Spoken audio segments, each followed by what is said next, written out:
Physics में Wheatstone bridge के best कुछ न्यूमेरिकल्स को पढ़ेंगे, उसके बारे में डिस्कशन करेंगे। बहुत सारे क्वेश्चंस मैंने पीछे बता भी दिए हैं, उसकी सहायता से आप उसको चाहे तो सॉल्व भी कर सकते हैं। तो आप पहले खुद से ट्राई कीजिए, नहीं बने उसके बाद ये देखिए आपको ज़्यादा आसान है। आइए हम सॉल्यूशन करते हैं। आप देख पा रहे हैं क्वेश्चन है कि दिए गए चित्र में m तथा n के बीच तुल्य प्रतिरोध ज्ञात करना है। देखिए एक पॉइंट यहाँ है, एक पॉइंट यहाँ है। ऐसा सिचुएशन रहता है तो उसमें तो आप लोग पढ़े हुए, लेकिन यहाँ भी एक प्रतिरोध आ गया, यहाँ भी एक प्रतिरोध आ गया, तो उसमें क्या करना है? कुछ नहीं, सिंपल सी बात है, पहले इसको सॉल्व करके इकट्ठा बना देंगे, इसको एक बना देंगे और फिर ये और ये एक बन जाएगा, इकट्ठा एक वो और ये तीनों सीरीज कॉम्बिनेशन में आ जाएगा, उसको सीरीज कॉम्बिनेशन में जोड़ देंगे। चलिए इसको सॉल्व करते हैं। पहले आप क्वेश्चन को नोट कर लीजिए, क्वेश्चन को नोट कर लीजिए, उसके बाद मैं इसका फिगर बनाऊंगा, आप सॉल्यूशन का फिगर अलग बनाइएगा, ठीक है? यहां मैं सॉल्यूशन का फिगर बना रहा हूं, ये हो जाएगा a b c और ये हमने कर दिया d, ठीक है? तो लिखेंगे चूंकि a b c d एक संतुलित व्हीटस्टोन सेतु है, संतुलित व्हीटस्टोन सेतु है, इसीलिए संतुलित देखिए ये बटा ये और ये बटा ये दोनों बराबर है, संतुलित है, यानी बीच में से कोई करंट पास नहीं करेगा, इसीलिए शाखा BD से कोई धारा प्रवाहित नहीं होगी, प्रवाहित नहीं होगी, इसीलिए अच्छा वहां लिख सकते हैं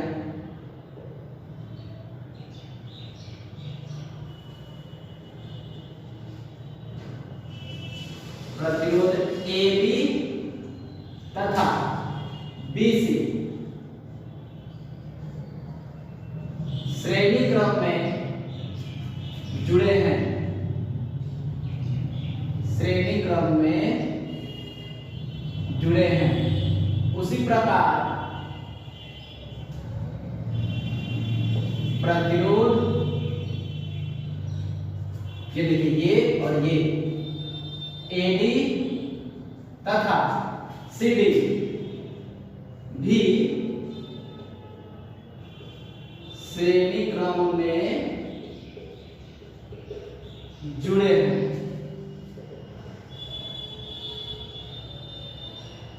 RS बराबर 6 + 6 = 12 ओम और RS डैश कर लीजिए, ये हो जाएगा 6 + 6 = 12, ठीक है? पुनः चूंकि RS तथा RS डैश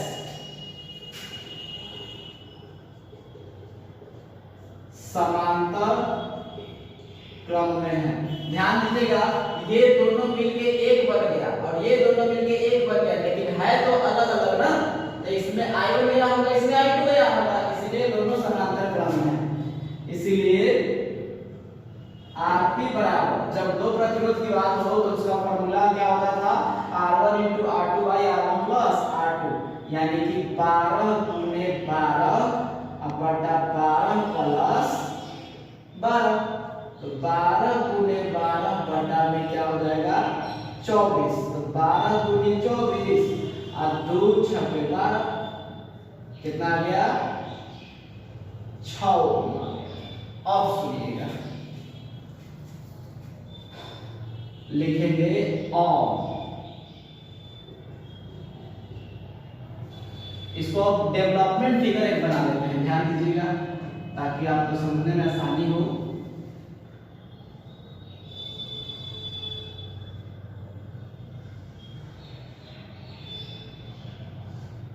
देखिए ये M है, ये N है, ये A है, यहाँ पे ए है और यहाँ पे सी है, ठीक है। अब ये देखिए ये इतना सारा जो फिगर आप देख रहे थे ये अब इकट्ठा होके ये बन गया है ये। तो यहाँ 6 ओम, यहाँ था 6 ओम और ये इकट्ठा होके क्या बन गया, ये भी बन गया 6 ओम। तो लिखेंगे अब चूंकि प्रतिरोध MA AC तथा CN श्रेणी क्रम में है,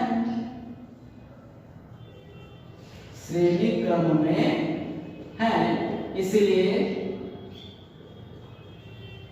परिपथ का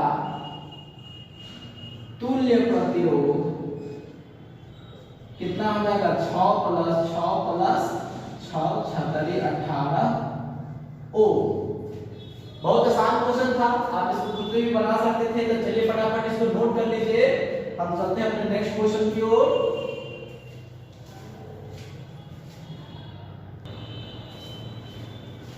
ये हमारा नेक्स्ट क्वेश्चन है, होगा क्वेश्चन नंबर 2। ध्यान दीजिएगा, एकदम पीछे वाले की तरह सिमिलर है और कुछ अलग नहीं है। इसमें भी एक वेट स्टोन ब्रिज दिया हुआ है, तो चलिए हम लोग इसको फटाफट सॉल्व करते हैं। सबसे पहले वेट स्टोन ब्रिज का सॉल्यूशन करेंगे, देखेंगे कि वो बैलेंस है या नहीं। तो सबसे पहले इसका नामकरण कर दीजिए A B C और D। अब देखिए यहाँ पे नाम दे दिया है M और यहाँ पे भी जंक्शन दिख रहा है, तो यहाँ से यहाँ के बीच में कोई प्रतिरोध नहीं है, तो यहाँ M और यहाँ भी M ही रखिएगा। समझ लीजिए कि ये वाला पॉइंट यहीं से निकला हुआ है, ठीक है। ये अगर बीच में कोई प्रतिरोध नहीं जुड़ा हुआ रहेगा तो वो समझ लीजिए कि जो यहाँ पे पॉइंट है वही पॉइंट यहाँ पर भी होगा। इसका कॉन्सेप्ट और भी आगे आएगा। चलिए यहाँ पर सॉल्यूशन करते हैं। मान लो क्या, चलिए मान लेते हैं R1 बराबर 6 ओम, R2 बराबर 3 ओम, R3 12 ओम, R4 6 ओम, R5 6 ओम, R7 6 ओम। कहाँ लिख दीजिए 5 ओम तो देखिए नहीं, सॉरी R5 को बीच में वाला को R5 लिखते हैं, R5 5 ओम, R6 6 ओम और R7 6 ओम। ये देखिए इसको मैंने ध्यान रहे, आप क्वेश्चन पहले नोट कर लीजिएगा, सॉल्यूशन का फिगर अलग बनाएंगे, ठीक है। मैं इसी में कर दे रहा हूँ, ये R1, ये R2, ये R3 और ये R4, ये R5, R6, R7। कोई दिक्कत इसमें नहीं। चलिए आगे बढ़ते हैं, लिखेंगे चूंकि A B C D, ध्यान दीजिएगा 6/12 है, 1/2, 3/6 यानी 1/2, दोनों संतुलित है। तो लिखेंगे क्योंकि A B C D एक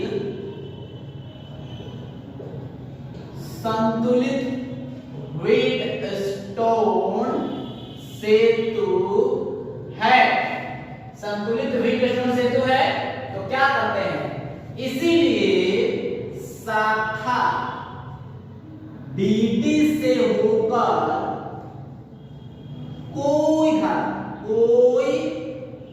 धारा प्रवाहित नहीं होगी। क्लियर, कोई धारा प्रवाहित नहीं होगी, नीचे से कोई धारा प्रवाहित नहीं होगी। तो इसको क्या कर देते हैं, मिटा देते हैं। आप लोग मत मिटाने लगेगा, मैं समझाने के लिए बता रहा हूँ। ये खत्म हो गया, इसमें कोई धारा नहीं जा रहा है। तो यहाँ से करंट जाएगा तो दो भाग में, इधर और इधर। भले ही यहाँ पे वो ऊपर भी ले जाए कोई दिक्कत नहीं है। यहाँ से देखिए, मान लीजिए I है तो ये I1 इधर, I2 इधर और I3 इधर। I2 जाके इधर बढ़ जाएगा, है ना, I4 I5। तो इधर I4 और यहाँ भी I4, यहाँ I5, दोनों जाके इधर मिल जाएगा। तो ये बन जाएगा I2, ये आ जाएगा इधर I1, ये आ जाएगा I3, दोनों मिलकर बन जाएगा I। ये करंट का डिस्ट्रीब्यूशन हो गया। तो चलिए ध्यान दीजिए, देखिए I4 और I4 दोनों में जा रहा हूं मैं, तो दोनों सीरीज में हो जाएगा। तो लिख देंगे चूंकि R1 तथा R2 श्रेणी क्रम में हैं, इसलिए RS बराबर हो जाएगा 6 प्लस 3 बराबर में 9 ओम। पुनः R3 तथा R4 श्रेणी क्रम में है, श्रेणी क्रम में है, इसीलिए RS डैश बराबर हो जाएगा 12 प्लस 6 बराबर 18 ओम। क्लियर? अब सुनिए, ये दोनों एक बन गया और ये दोनों एक बन गया। पहले इसका पूरा सॉल्यूशन करेंगे हम लोग, ठीक है ना? ये दोनों एक बन गया और ये दोनों एक बन गया। तो देखिए इसमें I4 गया, इसमें I5 गया, तो दोनों मतलब कुछ इस टाइप से फिगर बन जाएगा। यहाँ कुछ ऐसा बन जाएगा। 6 और 3 ये हो गया है 9 और ये हो गया है 18। इसमें गया है I4, इसमें गया है I5, दोनों समांतर क्रम में है।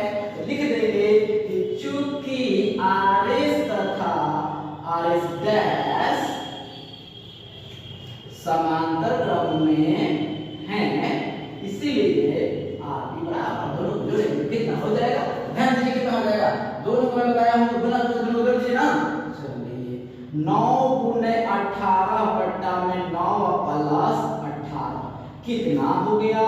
तो 9 गुने 18 बट्टा में 27 हो गया। 9 दिया 27, 3 छक 18, 6 ओम आ गया। यानी बीचे वाला का सॉल्यूशन 6 ओम आ चुका है। अब इसका प्रोग्रेसिव फिगर देखिएगा, तो प्रोग्रेसिव फिगर क्या होता है? मतलब कि इसके बाद जो नया बन के आएगा, ध्यान दीजिएगा, यहाँ है M, यहाँ से सीधे गया था और सीधे में इतना सा बना हुआ था, इतना को मैंने इकट्ठा करके एक प्रतिरोध बना दिया, टिम टिम टिम टिम टिम टिम टिम टिम, ठीक है? ऊपर गया है, ऊपर भी एक है टिम टिम टिम टिम टिम, एक नीचे आया है, यहाँ आ गया। देखिए M से इधर निकाल दीजिए, इसको सीधा निकाल दीजिए। यहाँ से आया था करंट I, ऊपर गया था I1, बीच में गया था I2, इधर गया था I3, ये तीनों यहाँ पे आके मिला तो बन गया बस I1, I2, I3, तीनों मिलकर क्या बना दिया?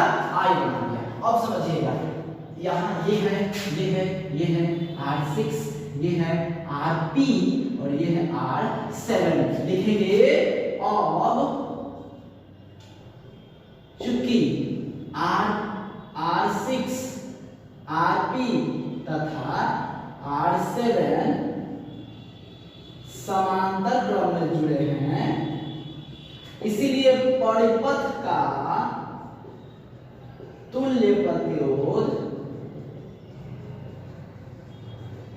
बराबर 1/Rp बराबर, या 1/R भी लिख सकते हैं, 1/R 1/6 प्लस 1/6 प्लस 1/6, यानी 1/R इज इक्वल टू 3/6, काट दीजिएगा 2, इसको सॉल्व करिएगा। हाँ, इसको सॉल्व करिएगा तो कितना आएगा? 1 मिनट 1/6 समांतर क्रम है ना, समांतर क्रम में सिंपली सभी समांतर में ठीक है। चलिए कितना हो जाएगा? 1/R is equal to 1/2, 1/R is equal to कितना आ जाएगा? 1/2, 3 सॉल्व। चलिए इसको पलट दीजिए इसे, तो R बराबर कितना हो जाएगा? 2 ओम। आ तो गया था, मैं फालतू में लगा रहा था। चलिए R का मान कितना आ गया? 2 ओम। इसको आप नोट कर लीजिए, बहुत अच्छा क्वेश्चन था। हम लोग एक और क्वेश्चन करेंगे इसके बाद, जल्दी से फटाफट इसको नोट करिए। चलिए देखिए, ये है हमारा क्वेश्चन नंबर 3। क्वेश्चन नंबर 3 कहता है कि दिए गए चित्र में बिंदु n तथा n के बीच में तुल्य प्रतिरोध ज्ञात करें। बहुत ही सुंदर सा क्वेश्चन है, ध्यान दीजिएगा। आप देख रहे होंगे, आपको बहुत कॉम्प्लिकेटेड लग रहा होगा, लेकिन ये एक्चुअली कॉम्प्लिकेटेड है नहीं। मैंने आपको जब वीडियो स्टूडेंट पढ़ाया था तो उसमें बताया था कि कभी भी 5 या 6 प्रतिरोध आपस में जुड़े हुए हों और पता नहीं चल रहा है कि वो श्रेणी में है समांतर में है तो उस कंडीशन में 90% वीट स्टोन ब्रिज का ही कंडीशन होता है।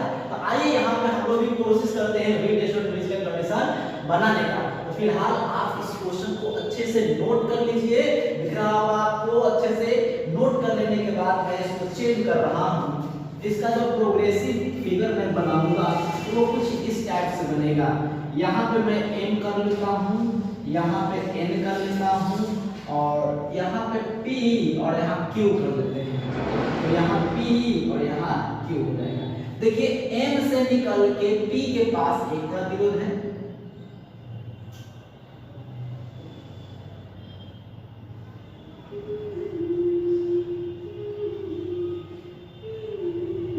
चलिए एक प्रतिरोध हो गया। m से निकल के q के पास एक है,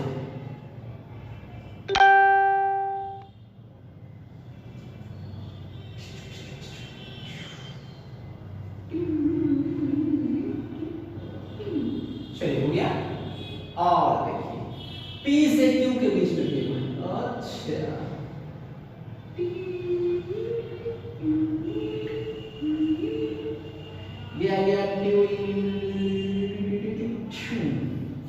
आइए P से N के पास भी है,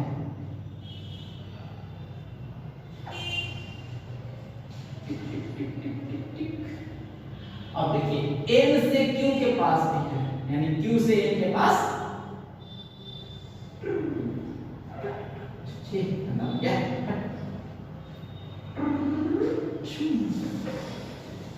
ये और क्या है M से N के बीच में भी हुआ। ये कहां से कहां है देखिए,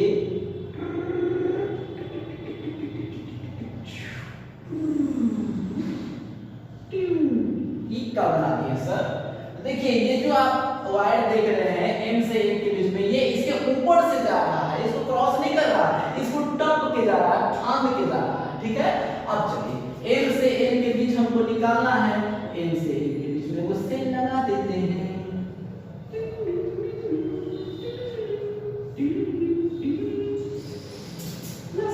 चलिए प्लस आई का आई आ गया, तीन भाग में बटा I1 I2 I3, ओके तीन भाग में बट गया। तो यहाँ पे ऐसे नाम दे देते हैं, नाम क्या दे दूं सबका नाम, M से P के बीच 12 ओम, चलिए 12 ओम, M से Q 10 ओम 10 ओम, M से N 10 ओम, तो ये 10 ओम।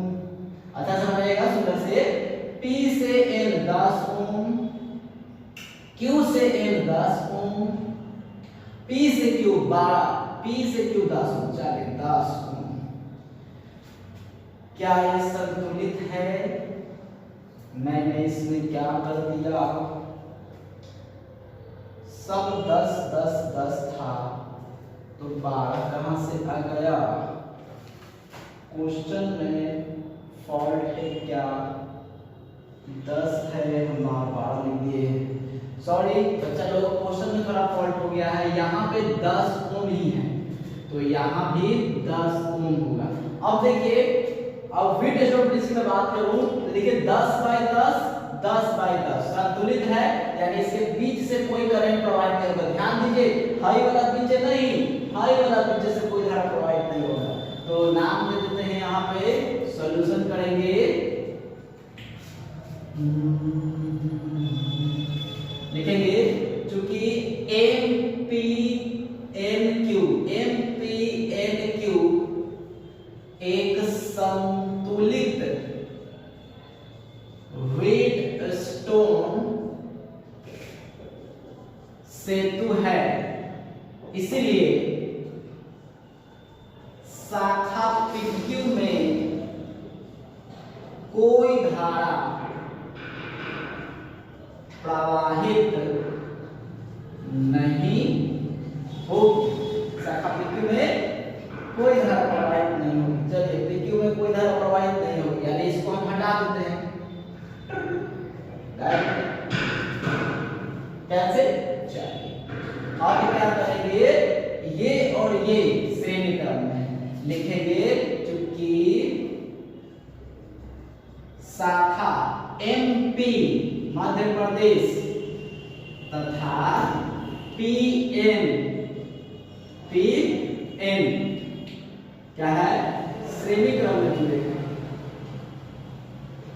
श्रेणी क्रम में जुड़े हैं, इसीलिए RS बराबर 10 + 10 बराबर 20 ओम हो गया। पुनः क्या कुछ नहीं, स्टूडियो कर रहे हैं क्या? स्टूडियो कर रहे हैं क्या? नहीं, पहले मुझसे काम था। 5 मिनट वेट कर लीजिए, पढ़ना 5 मिनट वेट कर लीजिए, क्लास चल रहा है। कंपटीशन पढ़ना 5 मिनट वेट कर लीजिए भाई जी, आ रहे हैं। पुनः शाखा MQ तथा QN, शाखा MQ तथा QN श्रेणी क्रम में जुड़े हैं, श्रेणी क्रम में जुड़े हैं, इसीलिए RS dash is equal to 10 + 10 कितना हो जाएगा, 20 ओम। ये दोनों जुड़ के क्या हो गया, 20 ओम हो गया। अब यहां ध्यान देंगे, इसको मैं मिटा रहा हूं, आप नोट कर लेंगे।